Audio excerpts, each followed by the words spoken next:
ini ada apa? Anak-anak Bandung juga kayak, bis, siapa naon? jadi boy band dengan duit,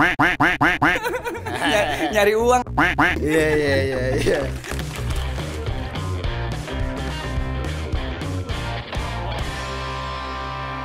Kembali lagi di Nongkrong bareng Gatsby X Podcast. Sekarang episode ke-3.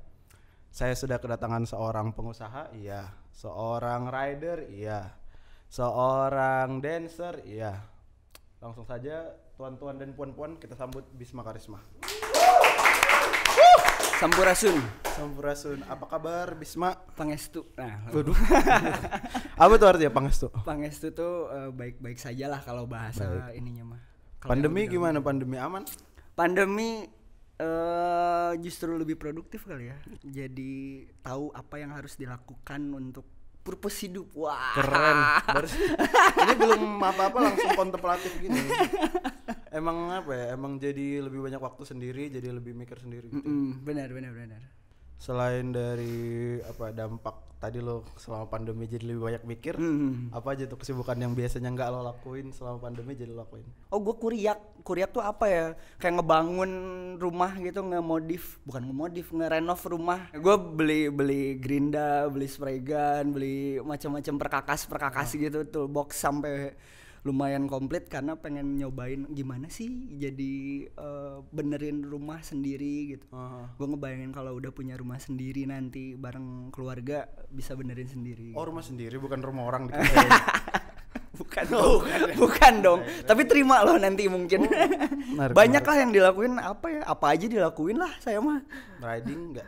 Riding jelas. Nah, justru semakin gara-gara pandemi akhirnya coba riding lagi. Terus baru kemarin banget nyobain trabas ke jalur trail gitu. Untuk ngilangin trauma juga bukan bensin. Knalpot yang 2 tak. Itu kan lebih sakit banget di telinga. Sampai ngeganggu. Segitu traumanya. Jadi akhirnya makin kesini coba ngedobrak si trauma itu mau sampai kapan gitu. Iya. Dan sedangkan dari dulu sebenarnya suka sama motor gitu. Semakin sering memotoran gitu. Lebih sering riding dan ada kedekatan lain ketika riding bareng sama bokap sama papa gitu. Kemarin sempat lihat Februari. Iya. Ke Sumedang. Ke daerah-daerah Sumedang gitu. Yang pertama gue amazed gara-gara lu deket sama bokap lu. Yang kedua lu bisa touring itu seberapa jauh? Kalau yang itu deket lah. Berapa kilo, berapa jam? Kalau berapa kilo gue nggak tahu. Yang penting gas aja. Ya gas aja lah gitu. Kenapa tadi gue bilang ada kedekatan khusus karena bokap memang main motor banget dari dulu sampai ngoprek mesin dan segala macem gitu, ngotak-ngatik mesin. Jadi ketika gue coba pengen tahu mesin tuh nanyanya sama bapak. Motor pertama lu apa bis? Motor pertama gue Suprafit dan itu harus dijual gara-gara yang mengakibatkan trauma gue gitu. Trauma lu dari tadi ini baru awal udah ngomongin trauma lu apa sih? 2007 mengalami sebuah kejadian yang mengakibatkan ada luka berapa jahitan nih gue? 250 jahitan. 250 jahitan luar. Harusnya ini diamputasi. Ini di sini. Iya, ini ditebas gitu. Ini tinggal hai semuanya.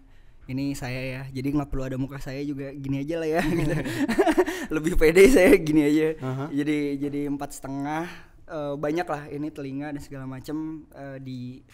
Pada saat itu tuh di Bandung geng-geng motor sudah mulai ke sipil, udah bukan antar geng lagi. Kalau dulu warga kan sipil diserang juga. Warga sipil diserang juga. Jadi misalnya lu teman sama anak geng motor yang ini kena juga. Gua nggak ikutan geng motor. Terus kenapa diserang? Kenal satu sama lain. Mungkin gara-gara helm gua berwarna gitu. Jadi disangkanya lu anak ini ya gitu. Apaan nih?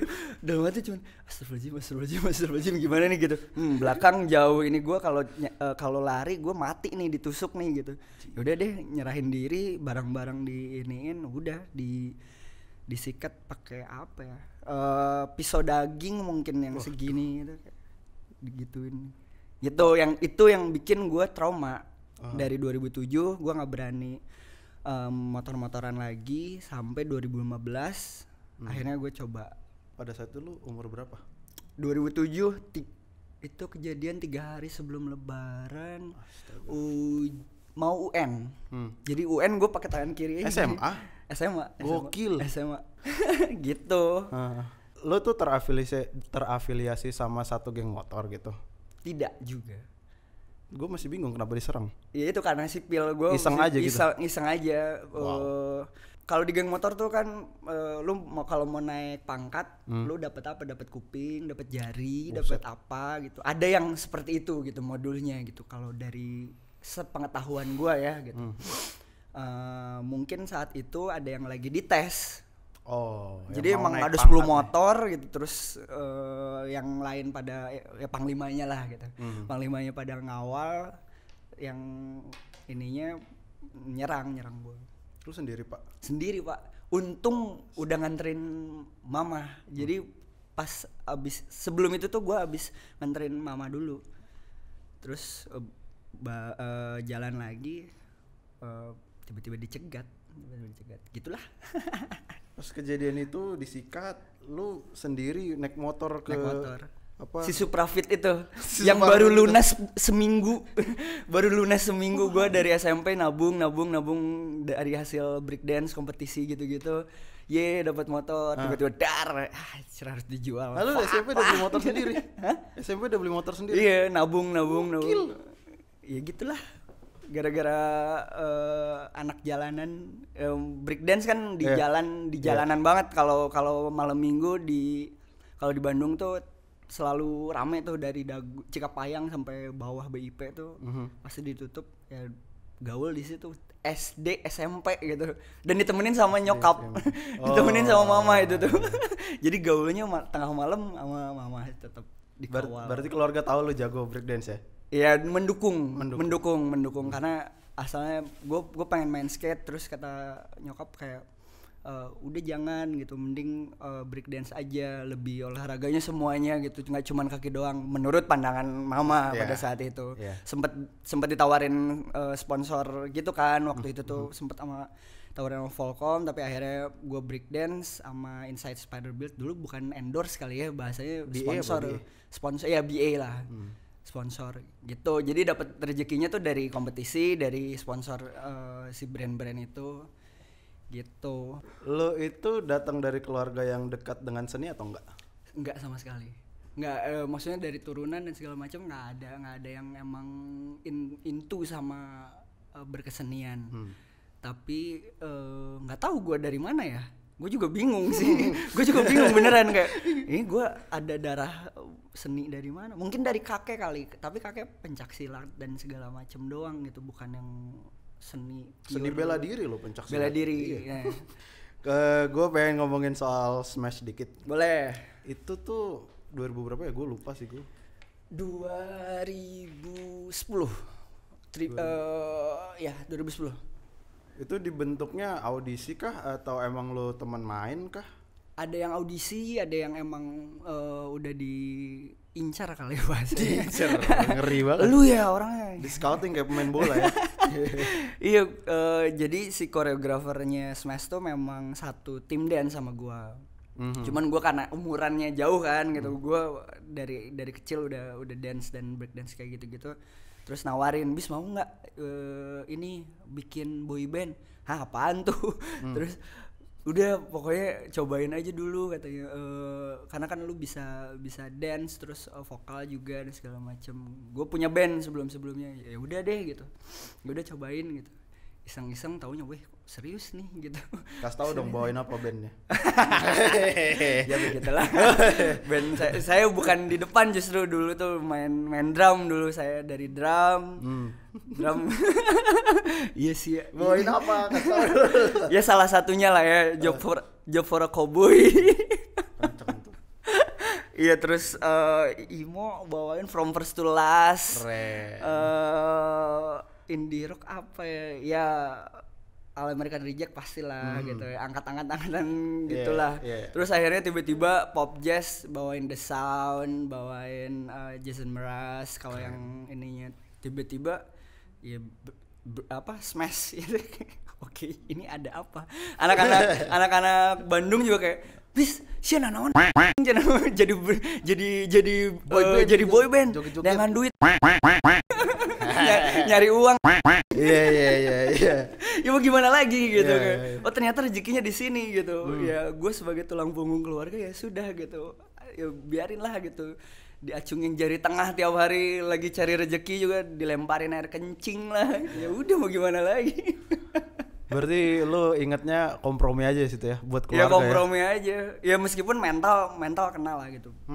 Sangat kaget dengan circle yang berbeda, pola hidup yang berbeda, terus ketika cari rezeki juga di bukan ya bahas mungkin orang lihatnya kayak di banyak fansnya apa ya lu lihat deh gitu di panggung kayak gimana sih gitu, itu berseliweran jari tengah dan segala macam sumpah serapah judging itu gitu. Itu yang ngebuat gue cukup down pada saat itu gitu. Seberapa mengganggu itu sama ya kalau kita bilang bahasa sekarangnya kesehatan mental lu pada saat itu ya? Pada saat itu lumayan sangat terganggu sih. Sampai tadinya mau menyerah. Di tahun kedua tuh justru sebelum Morgan cabut tuh lu mau duluan? Gue mau duluan kayak gue nggak kuat deh di sini gitu. Ini bukan, gue ngerasa nggak pede aja gitu. Dan nggak nyaman dengan awal-awal tuh kan pakai kostum sama semua gitu, fashion designer lah ya. Anjir gue dari yang b-boy gitu kayak gue pakai beginian gimana ini. Akhirnya ada kedekatan obrolan segala macam sama foundernya gitu. Akhirnya ada win-win solution. Akhirnya gue diarahinnya ke sporty dan segala macam gitu dari segi kostum gitu. Oh wardrobe dipilihin ya? Dipilihin ya. Cukup seperti robot tapi akhirnya gue paham gitu kenapa di develop seperti itu, karena Korea juga seperti itu gitu. Atau as a product tuh banyak yang as a product produk dong. Produk hidup gitu. Produk hidup itu boy band girl band tuh rata-rata seperti itu. Musik bukan bikinan sendiri gitu. Bawain lagu ciptaan orang gitu. Kayak, apa yang gue suka hanya dance-nya. Oke, ya sudah gue coba coba resapi, coba balik lagi gitu untuk supaya gue bisa bertahan di sini nih. Selain lihat keluarga, gue sukanya di sini apa sih? Oke, dance. Terus apalagi? Oh, gue seneng ngelihat respon ketika energi gue nyampe ke penonton gitu. Karena kan beda-beda tuh. Itu yang jadi tantangan paling seru buat gue. Gitu. Waktu di era itu lu anggap, kan lu sekarang udah bikin single juga setahu gua kan. Itu lu anggap sebagai pencapaian tertinggi lu di medium musik? Tertinggi mungkin ya. Mungkin karena gue bersyukur banget sih bisa ngerasain Indonesia seperti apa gitu. Orang-orangnya kayak gimana. Terus ya bisa keliling Indonesia lah gitu intinya. Itu yang gue syukurin gitu. Dan tertingginya mungkin karena gue nggak ngerti kenapa seloyal itu Smash Blast bisa sebrutal itu gitu. kayak Slankers versi cewek gitu. Mungkin menurut gue gitu. Kayak sefanatik itu yang susah untuk sebagai musisi bisa achieve ke situ gitu. Kalau ngomongin angka juga ya ternyata bisa sampai di budget segini ya gitu. Kayak kenapa bisa ya gitu. Gue nggak ngerti deh gitu. Itu sih yang susah dicapainya mungkin itu kali ya gitu. Kalau secara pengkaryaan menurut gue enggak. Kalau secara pengkaryaan menurut gue enggak, karena cuman berapa album, 2 album pak. 2 gitu. album ya. Meskipun yang bisa di-appreciate adalah dalam 1 tahun kita bawa dengan 1 single kita bisa bertahan, itu satu-satunya yang mungkin gue bisa appreciate. Tapi kalau banyaknya karya dan segala macam kayaknya kurang, itu bukan tertinggi menurut gue gitu. Karena gua rasa bentrok egonya lumayan ya di dalam. Wah, kenceng banget tuh. Wow. Kok kayaknya ada cerita menarik kayaknya. Kenapa? Wow. Ya susah memang jadi boyband tuh susah banget.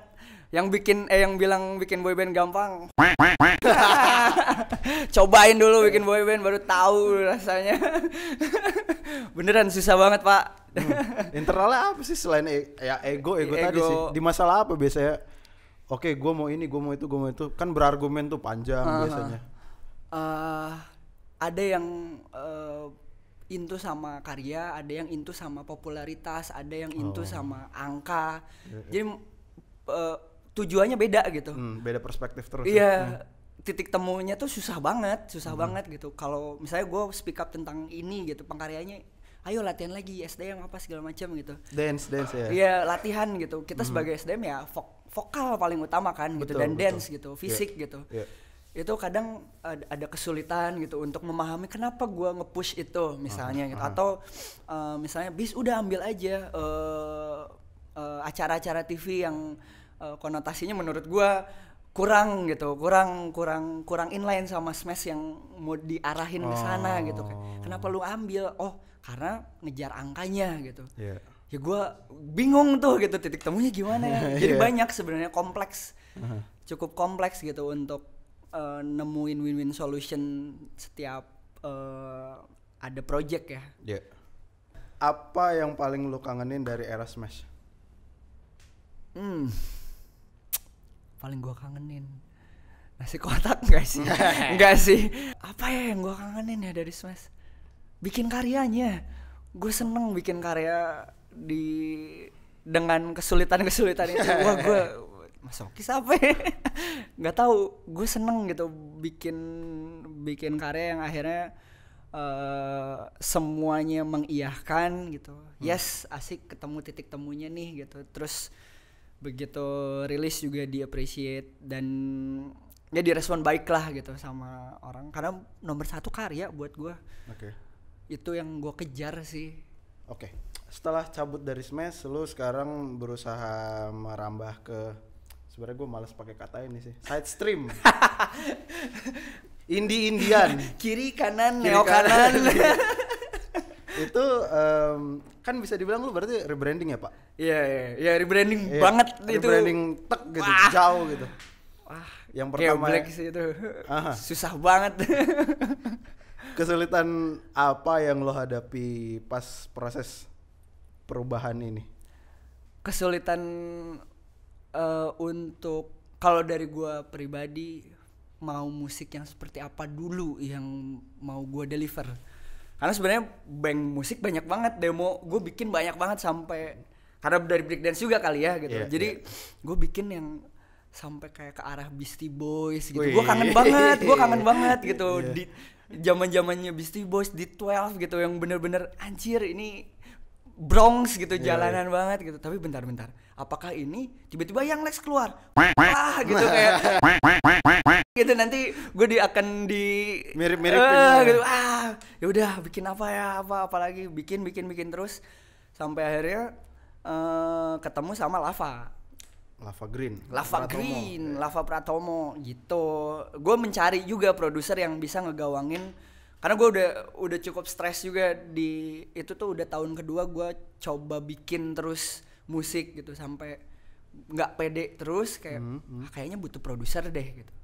Akhirnya ketemu Lava, emang kita ada kedekatan, ya suka nongkrong dan segala macam gitu di studio. Kayaknya dia aja deh gitu. Akhirnya terpilihlah Lava Pratomo. Kesulitannya mungkin itu kali ya, dan Lava juga pasti kesulitan ya Pak Lava mencari bentengan untuk saya ini gitu. Akhirnya ketemu, dan project santai. Gue bukan yang harus rilis tanggal segini ya gitu. Ya seperti label-label yang memang secara bisnis itu bagus gitu. Betul. Tapi menurut gua dan Lava, kita sepakat kayak sampai kita percaya banget bahwa ini karya yang layak buat kita berdua untuk dirilis. Apapun respon orang, kitanya sudah merasa bersyukur lah gitu. Ideal buat kalian berdua. Ideal buat kita berdua. Emang tugas produser di lingkup musik tuh ngapain sih? Produser kan Lava ya? Iya, produser plus. Produser plus. Soalnya gue udah bilang sama Lava kayak ibaratnya Mang, lu masuk ke kamar gua, kita berantakin kamar gua dan kita beresin bareng-bareng nantinya gitu. Jadi intinya segitunya untuk pengkaryaan ini tuh sampai dia ikut campur kali ya. Dari beberapa penulisan juga ada beberapa diksi yang kayak, Mang kayaknya gini deh gitu kata dia. Ya gue juga butuh untuk penulisan lebih matang lagi. Terus dari segi aransemen jelas gitu kalau produser dia juga memainkan alat musiknya. Kan ada produser yang tidak ini terus sewa player gitu siapa gitu. Jadi hanya kita berdua di studio gitu. Selalu kita berdua. Paling kayak drummer gitu. Dari album Metanoia. Iya. Metanoia yang belum rilis. Iya, yang belum rilis dan nggak tahu kapan ya. Nggak tahu. Sampai hari ini tidak dirubah-rubah sih namanya. Nggak tahu tiba-tiba berubah nanti. Gue mau nanya dari situ dulu deh. Oke. Belum deh. Gue mau nanya justru yang mempengaruhi lo bikin album ini apa? Biasanya kalau di Bandung ya, menurut saya orang Jakarta, Bandung kan dingin, enak kali bawa musik folk gitu. Gak tahu ya. Wah, sangat tidak folk sih gue. Ya? Bahkan kalau genrenya apa gitu. Nah, banyak pertanyaan itu kan ketika gue bilang atau gue cerita lagi proses bikin mini album atau album gitu. Genrenya apa? Gimana ya gitu.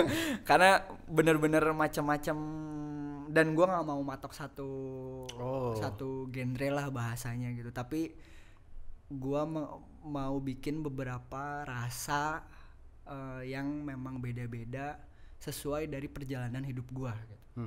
Apa yang gue pernah alami gitu, rata-rata semuanya, ya hampir semuanya sih itu atas dasar pengalaman hidup gue gitu. Kayak misalnya single yang pertama kemarin yang Suri itu mengenai kejadian yang tadi kita bahas tentang geng motor dan segala macem gitu. Gue merasa hidup kembali dan emang pure gue nggak mati ya ternyata gitu, emang gue ngerasain itu gitu. Terus si Frekuensi atas dasar kecemasan gue dan segala macem yang akibat dari kemarin gitu. Gue suka sakit kepala karena mikirin hal-hal yang nggak penting, tapi ya udah deh gitu. Banyak overthinking lo pak. Banget banyak kayak suara-suara yang masuk gitu loh di gua. Banyak banget yang nggak penting dan yang penting juga gitu. Dari situ atas dasar itu kalau misalnya secara basically, tapi gua harap setiap lagu itu punya rasa yang personal buat masing-masing gitu. Dan itu terjadi feedbacknya juga sama ketika rilis gitu. Adrian dia misalnya kemarin gue kira Frekuensi tentang ketuhan gitu. Ya bisa jadi gitu kalau itu interpretasi lo ya. Betul. Ya gue senang banget gitu.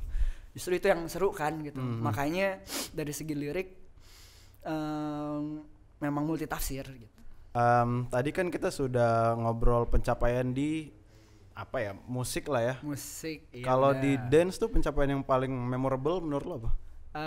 Selain yang Muri tadi, yang Muri ya, Headspin itu kompetisi bareng sih, maksudnya as a team dulu ada nama acaranya Let's Dance itu terkenal banget lah di skena dancer gitu. Let's Dance dan itu pun bareng sama si Gatsby. Oh ya? Bareng sama Gatsby. Iya benar bareng banget, makanya begitu. Wah, Gatsby. Oke, sikat go, ya. Go. Itu yang maksudnya produk yang ada di hidup gua gitu, di perjalanan hidup gua sampai yang acara-acara Ghost to Japan dan segala macam. Gatsby selalu tap in di acara Let's Dance itu. Sampai ya karena menang gitu sampai ke touring juga gitu. Touring ke si pabrikannya gitu, kayak ternyata gini ya gitu. Jadi gue tahu gitu. Begitu ada Gatsby, oke, hayo sikat. Pakai kan ya sampai sekarang? Pakai. Gue kalau gue pakai body wash itu udah jelas. Terus gue kalau buat riding juga gue pakai. Kalau body spray atau apa ya, parfum parfumnya apa juga fragrance fragrance. Ya itulah bahasa itulah gitu. Yang penting sengit yang penting wangi. Iya lah. Biar nggak bawa matahari kan. Iya, karena riding cukup compact lah ketika bawa si Gatsby itu. Ini enggak ya, Mas bawa katanya. Iya dong. Coba boleh lihat nggak saya? Jangan ngintip. Saya lihat ini aja. Wah, ini salah satu. Keren. Street club. Iya, ini tuh yang tadi gue bilang apa ya bahasanya? Parfum, fragrance. Ya itulah. Bau matahari dan segala macam tinggal semprot doang gitu. Hilang langsung. Ya, hilang lah.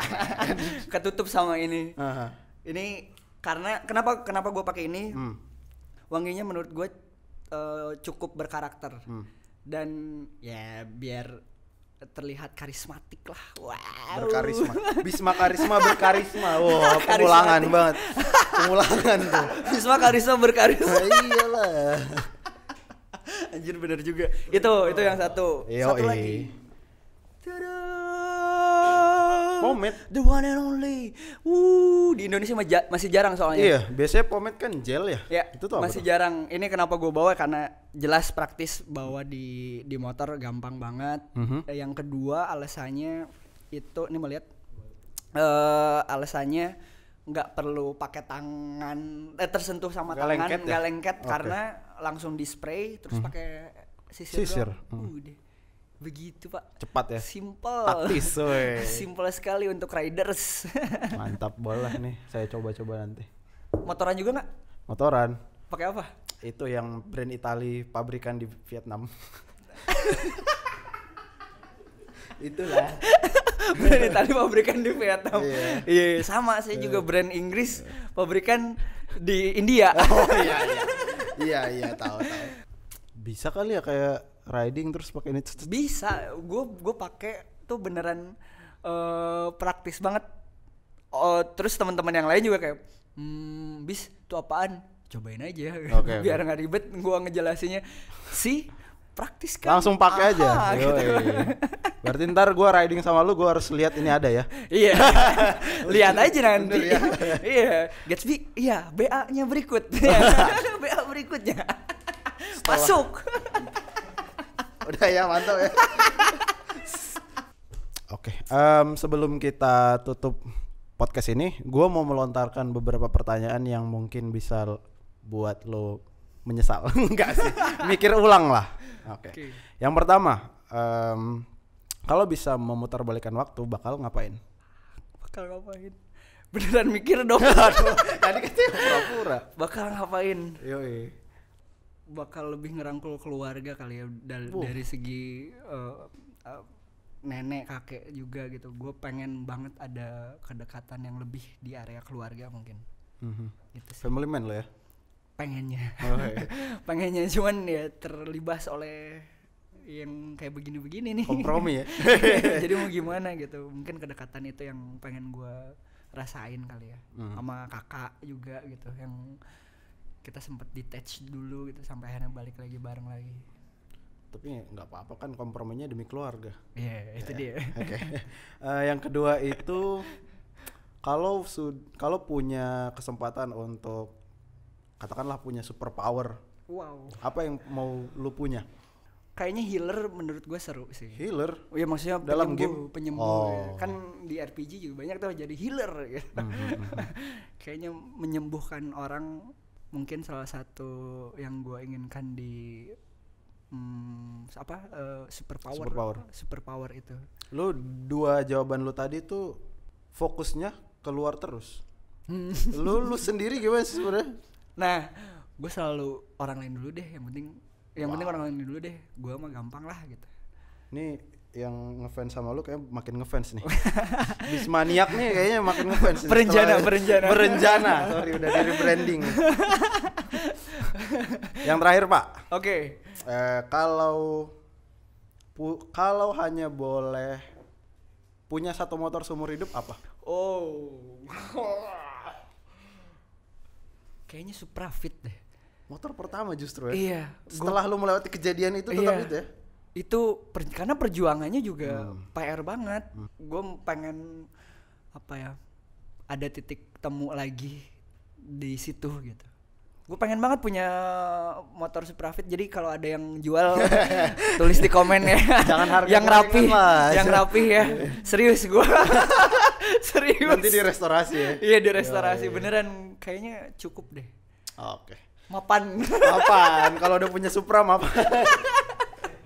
Oke Pak Bisma, thank you banget waktunya. Terima kasih udah sehat-sehat. diundang juga. Buat kalian terima kasih yang udah nonton video ini. Jangan lupa like, comment, dan subscribe YouTube channelnya Gatsby Indonesia.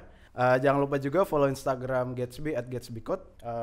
Untuk beli ini bisa di mana nih Mas Bis? Di e-commerce ada. Di e-commerce carinya itu Mendem Official.